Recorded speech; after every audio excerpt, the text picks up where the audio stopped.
Terrence's weathered pickup truck rumbled to a stop in the gravel lot outside Elliot's tap room. The neon sign flickered weakly against the darkening sky, casting a faint red glow over the windshield. He sat for a moment, hands still gripping the steering wheel, before letting out a long exhale. "Home, sweet home," he muttered, no real emotion behind the words. The familiar crunch of gravel under his sneakers brought a strange comfort as he made his way to the entrance. Music and muffled conversation spilled out each time the door swung open. Terrence hesitated, his hand on the handle. Part of him wanted to turn back, drive home, and face the silence of his empty apartment. But the thought of another night alone with his thoughts made his jaw clench. He pushed inside, the warmth and noise washing over him like a wave. A few heads turned his way, regulars who recognized the uniform, if not the man wearing it. Terrence kept his eyes down, making a beeline for an empty booth in the far corner. The vinyl seat creaked as he slid in, his back to the wall. From here, he had a clear view of the entire bar, the pool tables, the jukebox, the main entrance. Old habits died hard. He found himself cataloging potential exits, scanning faces for any hint of a threat. "Jesus, Terry," he muttered, rubbing his eyes. "You're not in Kandahar anymore." A waitress appeared, notepad in hand.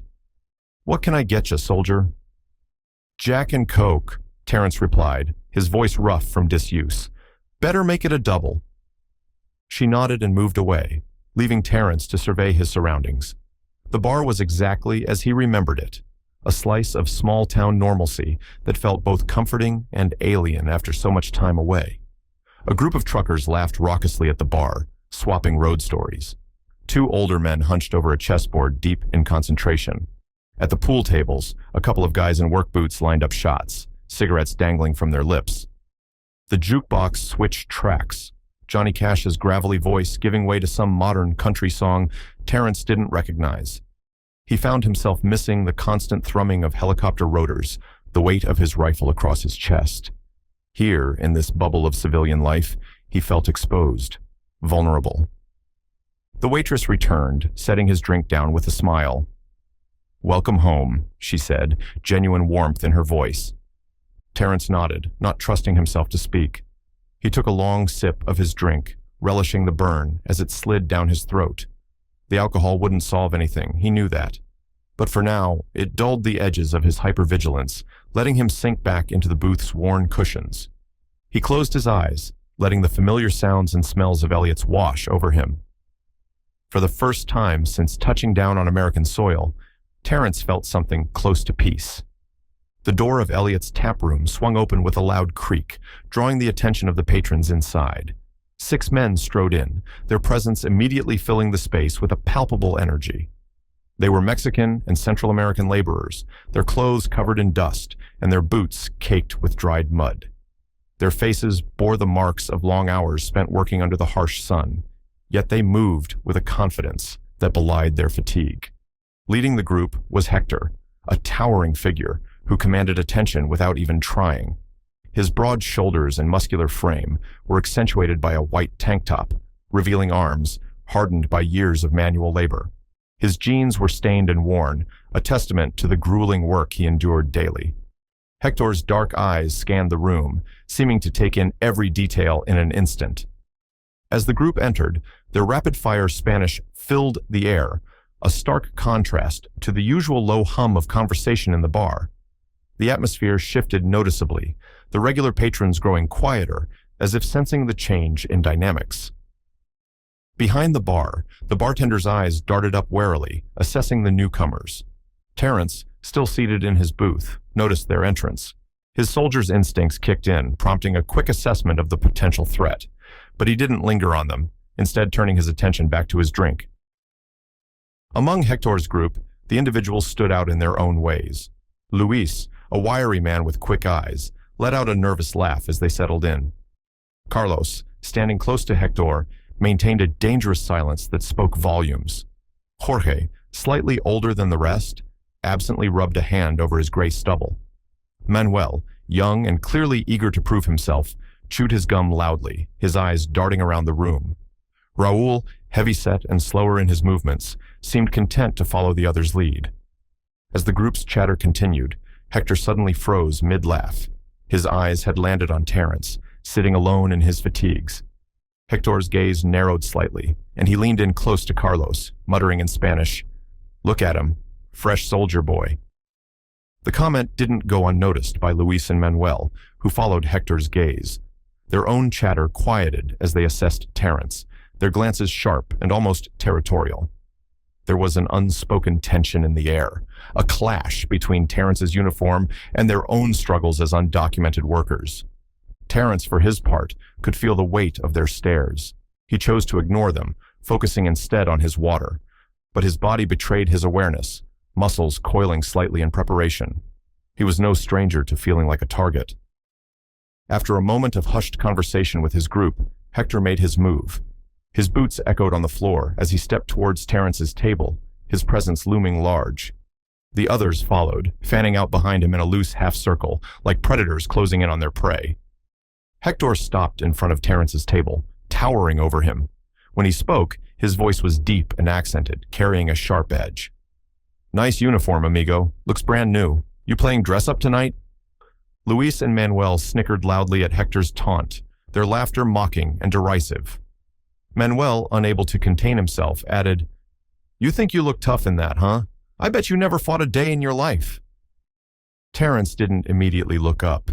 He took a slow sip of his water, letting the moment stretch out before finally meeting Hector's dark gaze. When he spoke, his voice was calm but firm. "It's mine. I earned it." Hector leaned in slightly, his massive frame looming even closer.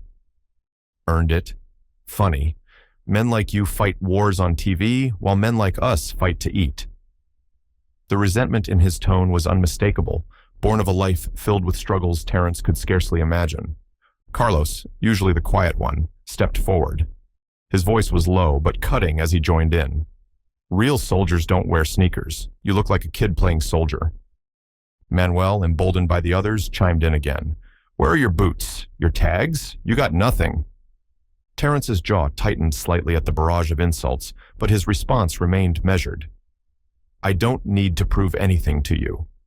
His steady tone seemed to only rile the group up further. Hector's smirk hardened, his eyes flashing with anger. "You think you're better than us? You sit there proud, while men like us are treated like dirt. You don't know struggle." The tension in the bar crackled like electricity as Hector's frustration boiled over. His massive frame loomed over Terence, eyes blazing with a mixture of anger and wounded pride.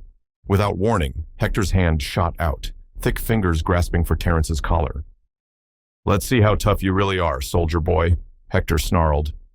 But Terence was ready. Years of combat training kicked in, his body moving on pure instinct. In a fluid motion, he sidestepped Hector's grab, seized the larger man's wrist, and twisted it behind his back. Before anyone could blink, Terence had Hector pinned face first against the table, his movements precise and efficient. The bar erupted in a chorus of gasps and exclamations. Hector let out a pained grunt, his considerable strength rendered useless by Terence's expertly applied hold.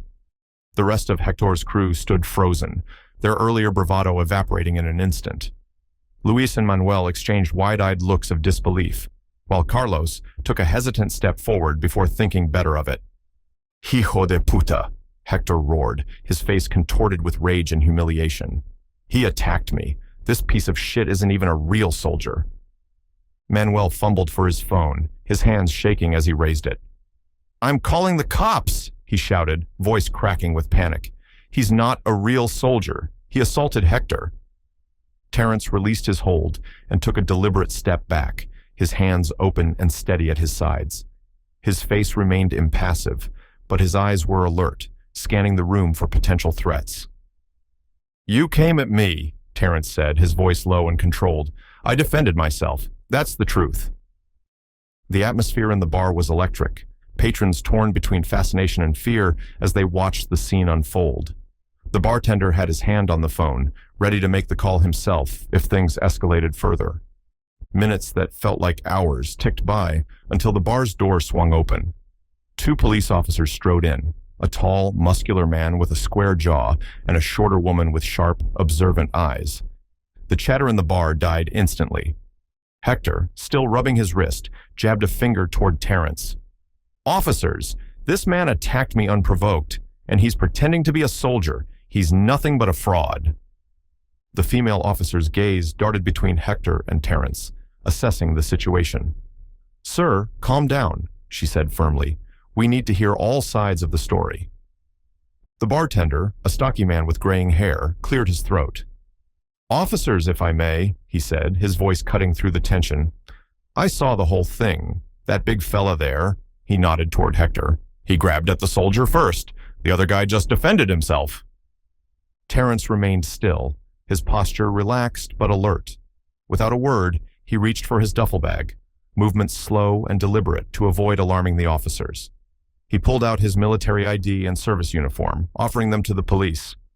The male officer examined the documents carefully, then nodded to his partner. "These check out," he said. "He's the real deal." The female officer turned to Hector, her expression hardening. "You're lucky he's not pressing charges for assault," she said sharply. "And making false claims about military service is a serious offense. I suggest you think very carefully about your next move." Hector's face twisted in a mixture of anger and shame. He glared at Terrence, hatred burning in his eyes, but he knew he was beaten.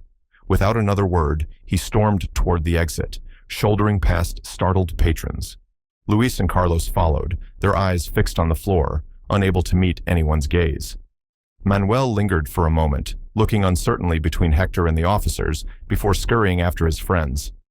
As the door slammed behind them, the bar collectively exhaled. Conversations slowly resumed, punctuated by excited whispers about what had just transpired. Terrence remained where he stood, his expression unreadable as he watched the officers complete their report. Days later, Terrence found himself in his driveway, tinkering with his old pickup truck. The familiar smell of oil and grease permeated the air as he leaned over the engine, his hands covered in grime. The repetitive task of working on his vehicle brought him a sense of peace, a stark contrast to the chaos he'd experienced overseas. The low rumble of a motorcycle engine broke through his concentration. Terrence looked up, wiping his hands on a rag, as a beat-up Harley rolled into his driveway. The rider, a wiry man with a weathered face, cut the engine and dismounted. Terrence recognized him immediately as Luis, one of the guys from Hector's group at the bar.